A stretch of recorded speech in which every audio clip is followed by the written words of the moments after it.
Hallelujah and praise the Lord.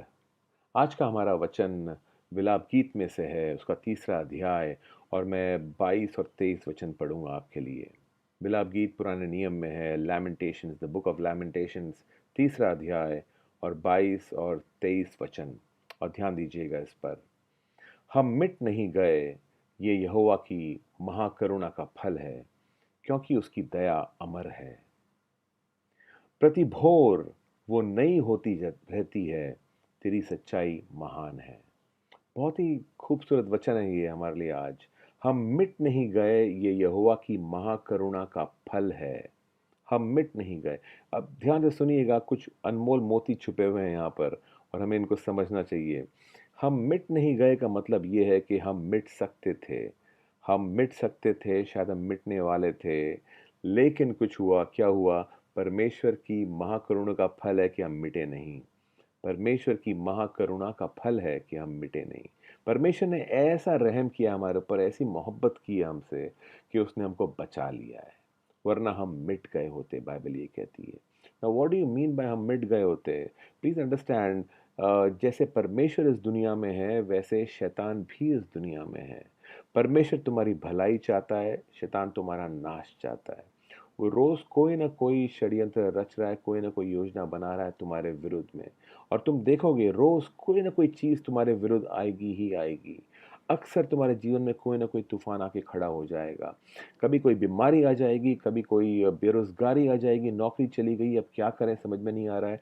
Depression आ जाएगा, रिश्तों में झगड़े हो जाएंगे, शायद कुछ जो लोग तुम्हारे खास थे वो तुम्हारे विरुद्ध हो जाएंगे। और कभी कभी ऐसा भी होगा कि जिन पे तुमने भरोसा किया वो तुम्हें धोखा दे देंगे और निराशा आ जाएगी। कभी कभी ऐसा एहसास होगा कि खालीपन है जीवन में, कहाँ जा रहा हूँ, मैं क्या कर रहा हूँ, मालूम ही नहीं पड़ रहा है, किस दिशा में बढ़ रहा हूँ समझ में नहीं आ रहा है।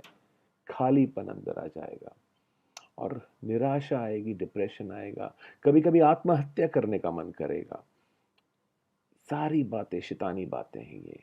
शैतानी बातें बार बार शैतान तुम्हें इस बात का एहसास दिलाना दिलाने की कोशिश करेगा कि तुम्हारा कुछ नहीं होने वाला है, कोई उम्मीद नहीं है, कोई भरोसा नहीं है, आगे कोई भविष्य नहीं है तुम्हारे पास में, क्योंकि वो तुम्हारा नाश चाहता है। या फिर अगर वो तुमको ये बात का एहसास नहीं दिला सकता कि भविष्य नहीं, तो तुमको इस बात का एहसास दिलाएगा तुम जो कर रहे हो उसका कोई फायदा नहीं है। और निराशा आएगी तुम्हारे अंदर, क्योंकि शैतान जो है वो तुम्हारा नाश चाहता है। बाइबल साफ कहती है कि चोर आता है चोरी करने, हत्या करने और नाश करने, और शैतान तुम्हारा नाश ही चाहता है। लेकिन परमेश्वर भला है, वो तुम्हारी भलाई चाहता है, वो तुम्हारी उन्नति चाहता है, तरक्की चाहता है। और वो कह रहा है यहाँ पर कि तुम मिट नहीं गए हो, क्योंकि मैंने तुम पर करुणा की है, कि मैं तुम पर रहम करता हूँ। यहाँ पे लिखा है उसकी दया अमर है। नाउ प्लीज अंडरस्टैंड समथिंग, दया का मतलब क्या होता है? दया का अर्थ ये है कि जो सज़ा मुझे मिलनी चाहिए थी, अब वो माफ़ हो गई है और मुझे नहीं मिलेगी। यह है दया। दया के लिए कोई क्वालिफिकेशन की ज़रूरत नहीं होती है। दया गुनहगारों को ही मिलती है। जिन्होंने गुनाह किया है और सज़ा मिलने वाली है, उनको दया मिलती है। तो जब यहाँ पर दया की बात चलती है और परमेश्वर, और यहाँ पे लिखा है कि क्योंकि उसकी दया अमर है इसलिए तुम मिटे नहीं हो, इसका मतलब है तुम्हें शायद एक सज़ा मिलनी चाहिए थी जो अब तुम्हें नहीं मिल रही है, क्योंकि उसकी दया अमर है। उसने दया की है तुम पर, उसने रहम किया तुम पर।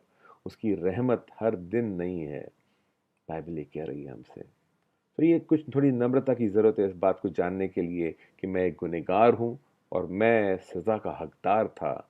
और शायद और शैतान इस बात का भी फ़ायदा उठाता है कई बार कि हमने कोई गलती की है और एक द्वार खुला छोड़ा है शैतान के लिए कार्य करने के लिए। बाइबल कहती है कि उसको आप, पौलुस कहता है, बाइबल में समझाता है हमें कि उसको पैर रखने की जगह मत दो अपने जीवन में, वरना वो पूरा घुस जाएगा तुम्हारे जीवन में। Don't give him a foot hold in your life. कोई भी ऐसा छोटा झूठ भी एक पैर रखने की जगह है शैतान के लिए। वो उसके सहारे घुसेगा अंदर तुम्हारे जीवन में, नाश चाहता है तुम्हारा। बट प्रेज गॉड, परमेश्वर रहम दिल है, वो फिर भी बचाता है हमें, हमारी गलतियों के बावजूद बचाता है। उसने यहाँ पे कहा है कि उसकी दया अमर है, हमेशा रहम करता है वो हम पर। उसकी फितरत ही है रहम और मोहब्बत। आमीन। और यहाँ पर लिखा है प्रति भोर वो नई होती रहती है। आमीन।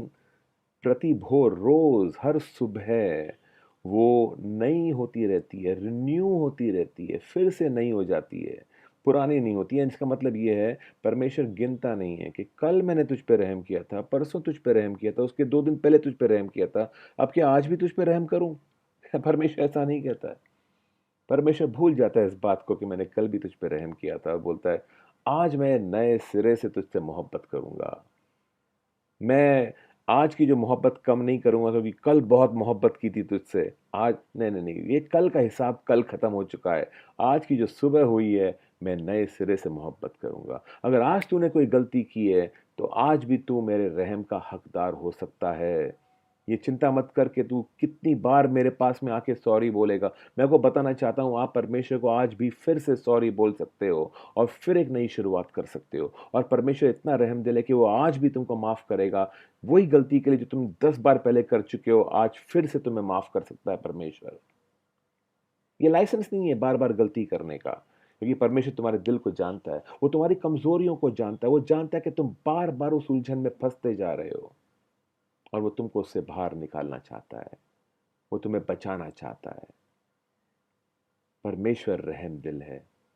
वो तुम पर रहम कर सकता है, रोज़ रहम कर सकता है, और हर दिन उसकी रहमत नई होती है, तुम्हारे ऊपर रिन्यूड होती है। फिर से करता है, नए सिरे से करता है। डरिएगा मत। अगर आज कोई पाप में पाते हो आप अपने आप को, आज ही लौट के जाओ उसके पास में। तुरंत जाओ उसके अनुग्रह के सिंहासन के पास में। वो रहम करेगा तुम पर, फिर से गले लगाएगा तुम्हें, एक नई शुरुआत करेगा तुम्हारे साथ में। और वो चिंता मत करो कि मैं 2 दिन पहले भी तो गया था, उसके 1 हफ्ते पहले भी तो गया था। Don't worry about that. आज फिर से जाओ उसके पास में। डैडी वेट कर रहे हैं हमारे लिए, उनके हाथ बाहें खुली हैं हमारे लिए। गले लगाना चाहते हैं फिर से हमें वो। जैसे मैंने कहा, ये लाइसेंस नहीं है कि हम बार-बार गलतियाँ करें। लेकिन ये निराशा नहीं होनी चाहिए कि मैं कल गया था तो आज नहीं जा सकता हूँ। परमेश्वर मेरे दिल को जाँचता है।